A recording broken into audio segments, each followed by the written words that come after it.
Okay, so Yes. this week, reading about how the Jewish people arrive in Mount Sinai, and Torah says about their arrival in Mount Sinai, Torah says, "Vayichan sham Yisrael neged ahar," and Israel camped there next to the mountain. So in Hebrew, like in English, there's plural and there's singular, and the word camped. Or I camp or they camped. Yeah. So it could have said they camped there. Instead, it said the Torah says that he camped there. It's one person. He camps there, not camped in the plural. Just as one person. And why does it say just one person? There's many. So the answer is that there's two different ways this is written. One is in the Mechilta, one commentary in the Torah, and the other is in Rashi. Mechilta says they camped together here with one heart. They're all together. Unlike all their times when they traveled, whenever they camped, the Torah Mechilta says the Torah uses the expression they camped, they traveled because there was an argument. But here the Torah says he camped, or in the singular, they camped, whatever. Israel camps there. In English doesn't go as well as in Hebrew. In Hebrew it says camped, but camp is in the singular. So Yisrael camped there. The Jewish people camped there. It says in the singular because everyone was like one heart. Although there were a lot of people, but they were like one heart. So ordinarily when they travel, Torah says there was argument, but here they were like one person, with one heart. So Rashi phrases it a little differently. Rashi comments on this verse and he says they were like one man with one heart, but all other journeys were with argument. This time they were with like one heart, but all the journeys there was an argument. So the difference between them is the Mechilta says whenever they traveled, they argued. Here it was unique. They were like one man with one heart. So the unique thing was here that they were like one person with one heart. But Rashi phrases it the opposite way. Rashi says they were like one man with one heart here. But in every other situation, there was an argument. In other words, what was novel? What's considered normal? What's considered novel? According to Mechilta, the novel thing is that they were united here. According to Rashi, the novel thing is that they argued every other journey. So what's the difference between these? There are two positions. Where does it come from? The one says that the normal thing was that they argued. Another says the normal thing is that they got along. So there is different layers of Torah interpretation, and we're going to go deep into this. Let's look first at the text. According to the Mechilta, Mechilta says, "I'll tell you why I consider every time they travel an argument." The Torah says they camp, they travel in the plural. So they camp, they travel in the plural means that there's an argument. That's his stance. The normal way is they argue. Here it's unique. The Torah says he camped there, or in the singular they camped there. Since it says it here in the singular, this was unique. So the reason why it's unique is because the Torah changes its normal expression. But Rashi, he doesn't agree with this. Rashi says just because the Torah employs a plural for camping and traveling, the plural is just because there's a lot of people. It's not because there's an argument. Just because it says they travel and they camp doesn't mean there's an argument. That's a normal expression to use when there's a lot of people. That doesn't necessitate. It doesn't express argument. Just they're traveling. How then does Rashi say there's an argument? Where does Rashi see the arguments in the other journeys? Rashi says the Torah uses expression here, and he camps, Israel camps, Vayichan sham Yisrael, the Jewish people camp, the singular, and then the Torah adds the word there. Since the Torah uses the word there, that extra word there means it was only there, and it wasn't anywhere else. So that's how Rashi knows that there was something unique about this journey, because the Torah used the word there. So, according to Rashi, the inference of the arguments in the other journeys was because of the anomaly, the way the Torah portrays this journey. According to Mechilta, the reason we know there were arguments in the other journeys is because of the plural. So, because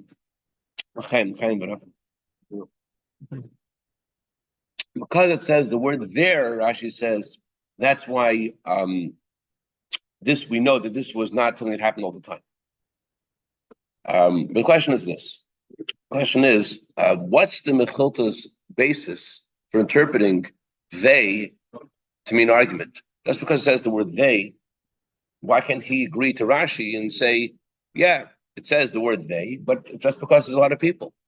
That's a question of Mechilta. Why does Mechilta see the word they to mean argument?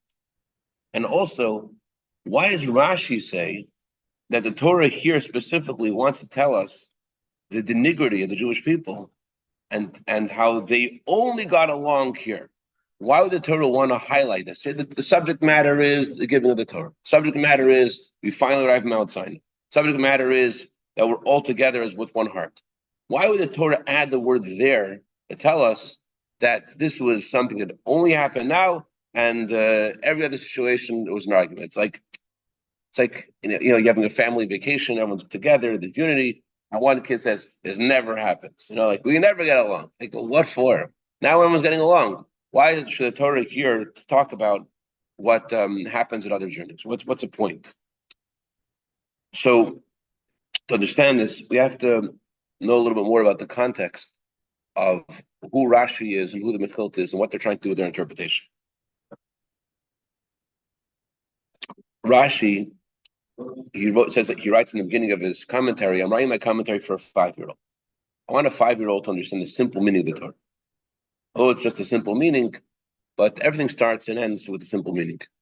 And that's why in Rashi we also find Kabbalistic and Halachic, and all layers of the Torah are all within Rashi.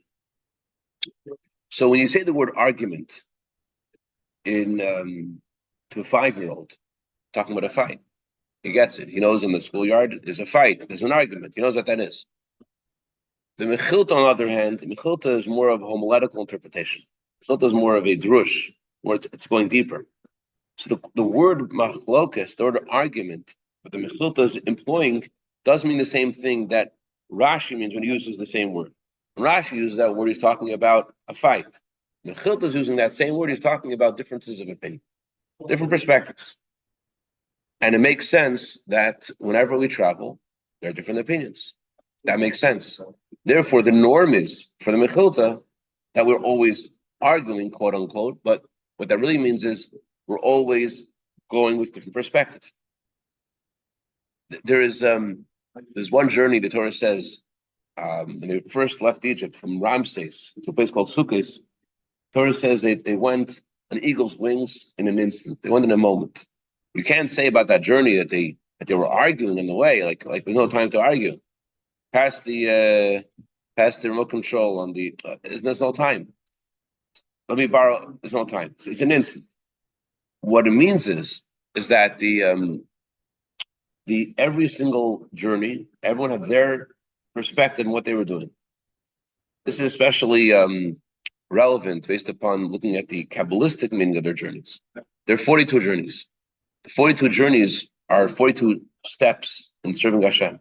42 steps going from the place of spiritual depravity of Egypt to the spacious land of Israel, which represents a perfection in their service of Hashem. Baal Shem Tov says that in history there are 42 journeys, and every day there are 42 journeys. 42 journeys that they had from Egypt to Israel are also in our lives. We also have in our lives, in a lifetime, 42 journeys, and in our history, 42 journeys, and in the day, every day there's also 42 journeys. Moda'ani is a journey.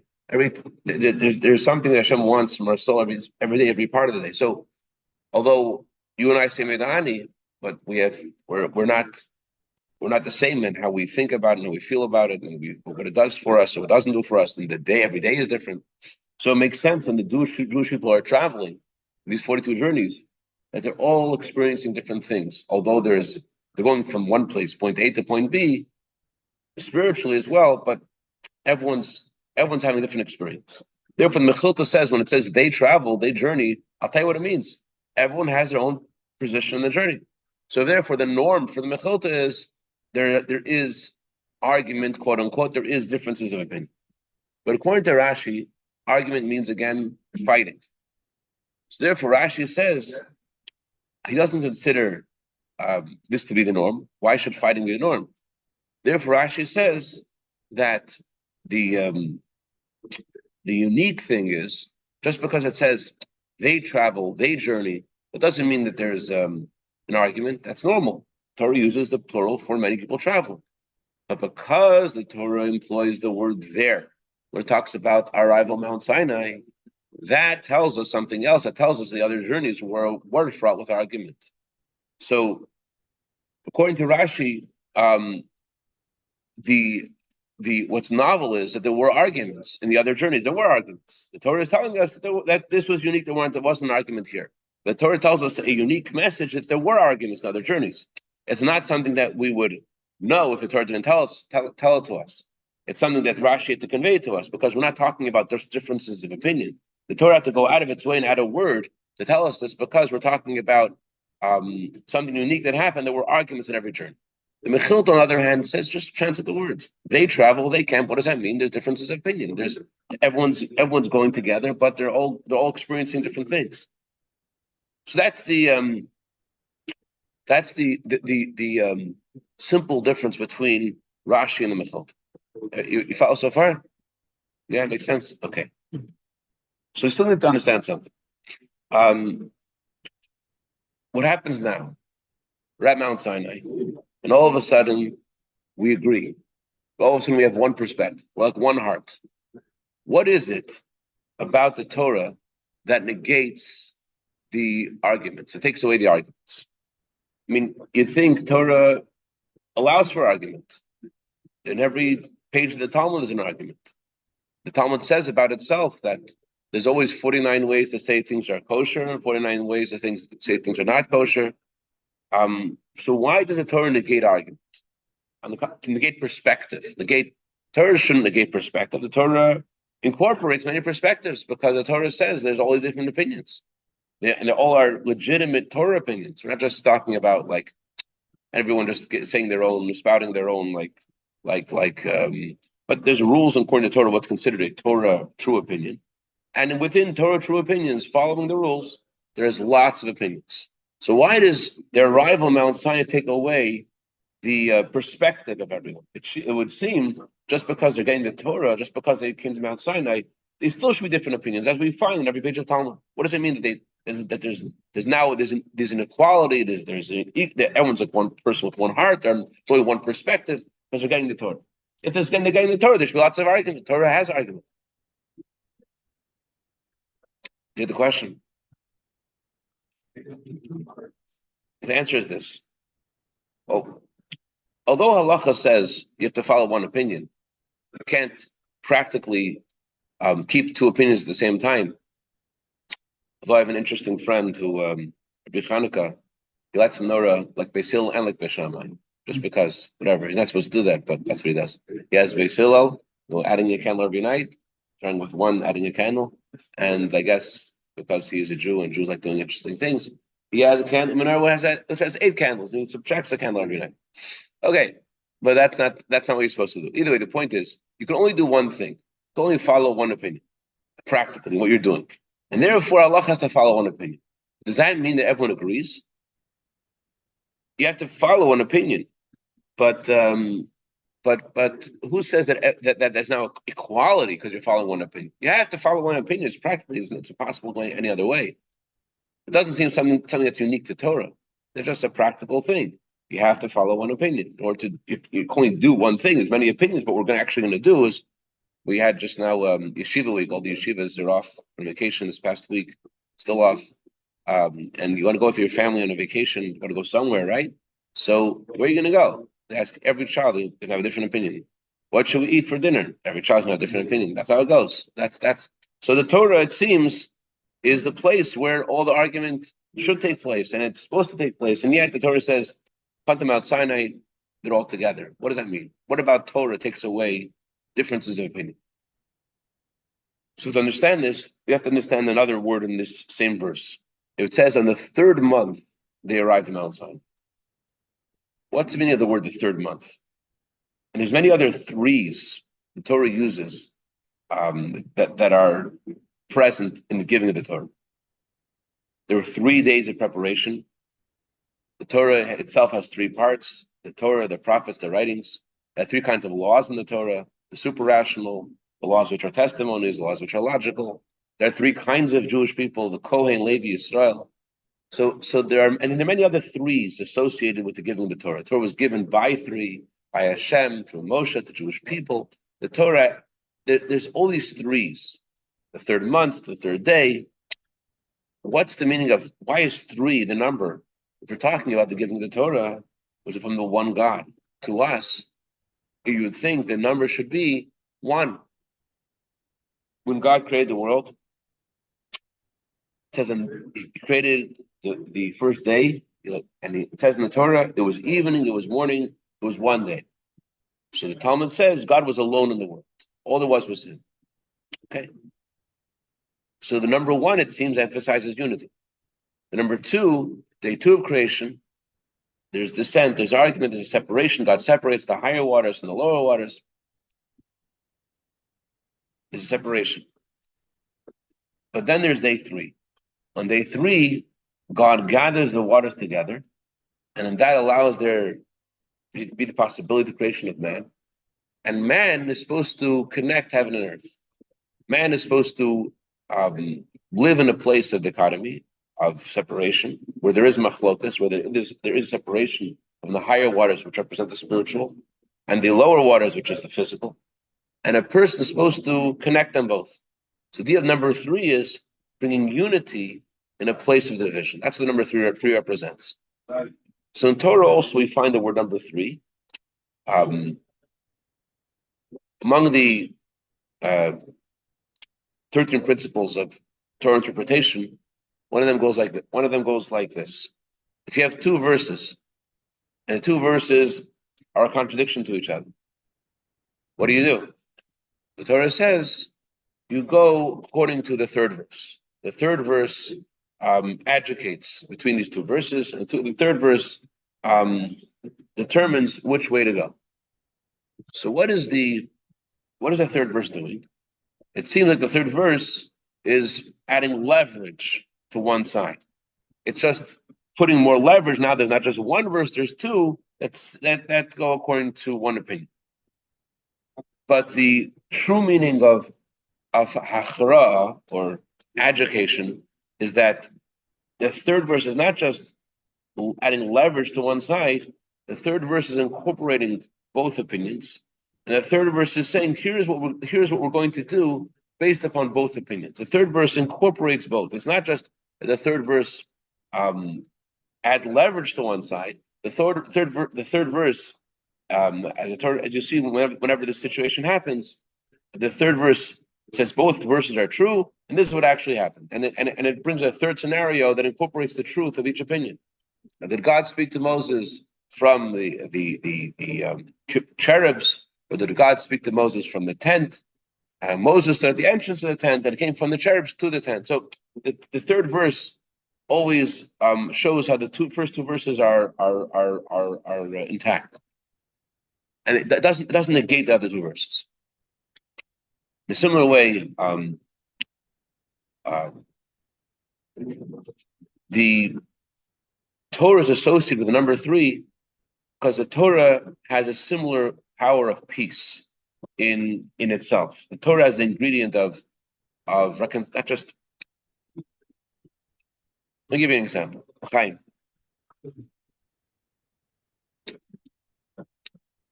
The Talmud says there was an argument between Rabbi Yeshua and Rabbi Gamliel about what day was the first day of the month. It used to be the Jewish court would determine what day is the first day of the month, and Rabbi Gamliel missed Shabbos.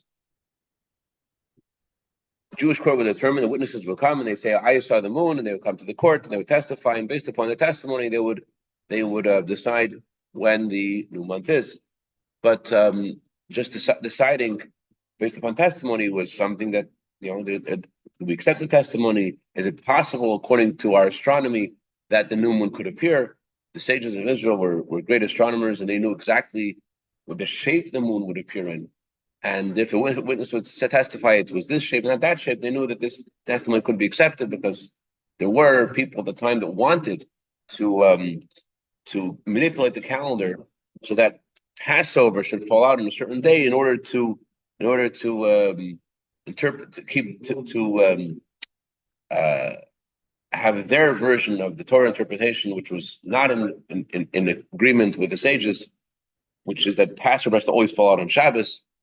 So they would try, throughout the year try to manipulate the calendar so that Passover would so that there would be the day of the new a month would fall on a certain day, so that eventually they would get Passover to be on Shabbos. So there was an argument about one scenario where this has come and the court convenes. Is this indeed the day of the new month or not? Rabbi Gamliel and Yisro have an argument, and according to their argument, Yom Kippur is going to be on one day according to Rabbi Gamliel, another day according to Rabbi Yisro. Rabbi Gamliel is the leader of the Jewish court. He gives a ruling, and the ruling is Yom Kippur is on his day, not on Rabbi Yisro's day. He tells Rabbi Yisro, I want you to come to visit me on your Yom Kippur, the day you consider to be Yom Kippur, and bring with you your staff and bring with you your wallet. Like, it sounds like power policy, right? But it's not the power policy. It tells us something very deep about Torah. So let's end that story. Let me tell you another story. The Tzemach Tzedek, when he would share Torah insights, so the Chassidim would always argue about them. What does he mean? As Jews do, right? And there was one situation where the Tzemach Tzedek's sons interpreted his discourse in one way, and there's a legendary student of his, a Chassid of his, named Hillel Parcher, and Hillel Parcher says, "I disagree with you." They say, "Well, let's see who's right. Let's go back to our father. We'll ask him who's right. Are we right or you right?" Went back to their father, who's right? We are or him? Their father said, "You guys are right." Went back to the Bill. Our father says we're right. Bill says, "Listen, when your father says Torah, he's telling us directly from Mount Sinai. Now he's studying it. I'm also studying it. I have a legitimate interpretation of it because now it's Torah. Torah is open for us to all study together in our own way." Okay.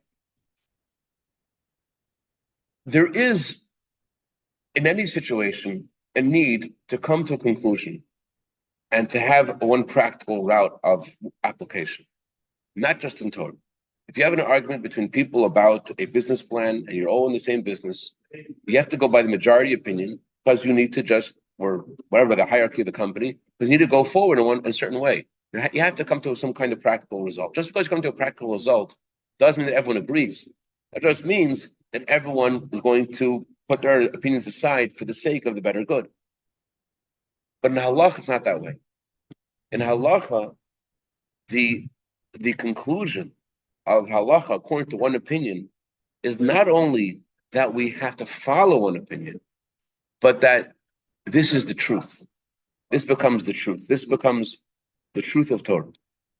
Halacha follows only one opinion, and this becomes the truth of Torah. And so if I discover that the truth is not the way I thought before, what do I need to do? I need to look deeper and figure out why is this the truth. It's not only that I'm going to suspend my opinion and follow another opinion. I need to realize that this is the truth. There must be somehow that this truth can resonate in me, even though I had a different opinion before. I was of the opinion that this was kosher. You're saying it's not kosher. Halacha says it's not kosher. Oh, but halacha says that means this is the truth. The word truth in Hebrew has 3 letters: Aleph, Mem, and Taf. The Aleph is the first letter of the Aleph base, Mem is the middle letter, and Taf is the last letter. What's unique about truth is in every single place. Truth is not just in one place. Truth is in every place. That means the truth of Torah giving this ruling is even in my place. My place is a place of leniency, the place of openness. I say that it should be kosher. The truth of Torah has to also resonate in the place of Amen. I have to work harder use my mind to figure out why is this the truth. So Torah doesn't just negate all opinions or incorporate the view of everyone. The Torah is the truth of every single place, and that's why there's this passage of the Talmud about one sage who he supported the view of the majority, and the Talmud says that the sages praised him. They said to him, "You are wise because you supported the view of the sages." Why is it because he's wise? The wisdom is to be able to look deeper at the same scenario a second before that you were sure was one way, and to look deeper and to say, "Oh, I can see another perspective. I can see why this halacha falls another way." So that's the meaning of the Torah being associated with peace. The peace of the Torah is not just that once halacha is ruled, so everyone has to follow that opinion. But Rabbi Gamliel told Rabbi Yeshua, come to me with your walking stick, come to me with your wallet. I don't just want you to follow my opinion. I want this to be something that is completely part and parcel of who you are. It should be part of your walking stick, which is not it's not even you. It's just something you carry with you. It should become part of your wallet, which is certainly not you. But even every part of you, every fiber of your being, should be able to embrace this as the halacha. It shouldn't just be something that you're suspending your mind and you're pushing yourself aside for. This should be something that becomes part of who you are. Okay, so that's the meaning of the Mechilta. Mechilta says that the Jewish people at Mount Sinai, they all became like one person with one heart. They're able to unite because the Torah is truth, and therefore truth pervades every layer of reality, every perspective. They're all able to unite around the Torah. This is also why this happened in the third month. There are 3 months the Torah talks about in this story. The month we left Egypt, the month on the way to Mount Sinai, and then the day we arrived at Mount Sinai. These 3 months are also 1, 2, and 3. 1 is like the first day of creation, revelation, purity, all there is Him. That's why when we left Egypt, there's this miracle. God takes us out of Egypt, and He gathers all the Jewish people from all over Egypt. We're all gathering together, and we all lose ourselves in the experience. We're all united. We all leave, and we're all called the army of Hashem. What's the army of Hashem? Why army? In the army, what's the main ingredient? You need to be a soldier. You need to follow orders. You start with the marshal. Great story. What unites us when we leave Egypt is that we're all together. We're all one. Why are we all together? Why are we all one? We're all soldiers in the army of Hashem. That's what highlights the experience. It's about the reality that's this, our super reality, our deeper reality, our obedience to Hashem. Not the way we think, not the way we feel, our deeper, higher soul reality. That's month number 1. Month number 2 is everyone. There are different opinions, different perspectives. They're traveling. Everyone's going through something else in this journey. That's number 2. There are different perspectives. Then there's number 3. Number 3 is that everyone has different perspectives. Everyone has different opinions, and yet they all unite with the Torah. The Torah pervades their space, their reality to unite in the Torah. Let's say it this way. Chapter 32 in Tanya, the author talks about 2 kinds of unity. He talks about how we're all one because we have one source in God. So one source in God, we're all real brothers. Every Jew is a brother of another Jew because every Jewish soul is rooted in the one Hashem, and therefore we're all really brothers. So there's a way we're brothers in heaven, but we're being brothers on earth. So Alter Rebbe says, realize that the person you are looking at, the person you're sitting next to, is really your brother, and it's the same soul as the soul of Hashem, as he is in a body. In your reality, he is your brother still, the way you are here. So the Alter Rebbe, by telling us this, he is giving us this number 3 perspective. Not just as a truth of one, not just as a truth of 2 of division, as we are souls and bodies, we're separate from each other. But as we are souls and bodies, we're able to unite through the power of Torah and to and get along with each other, and not just to ignore our differences, but as the author writes that The Jewish people, like one body, every single part of the body contributes to the success of the body, and everyone needs each other. So, and this is achieved specifically through the Torah. That's why the Rebbe made a campaign that every Jew should get a letter in the Torah. Because by having a letter in the Torah, not only does it bring protection to all the Jewish people, but it causes unity with the Jewish people. Because the Torah allows us to connect to that truth. And that's what we're going to get. That's how we're going to arrive with coming Mashiach, with a unity. Huh? So this is like crystallized, in the four opinions of the moment of finally being. With four opinions, Right. Right. We united in one. Right. We went with we followed Nachshon once the water split. Well, somebody's got to be first. It wasn't exactly the same. It wasn't exactly the same. This is unique with one heart. Well, it's really funny if you look at my work version, surgeon. They're shocked when you see guy comes in, he takes somebody, they touch it from here to here. And I'm going, are you kidding me? I didn't know it was that long. I didn't know it was that fast. I didn't know it was this. But I didn't see it with my own eyes. I never thought I could do it.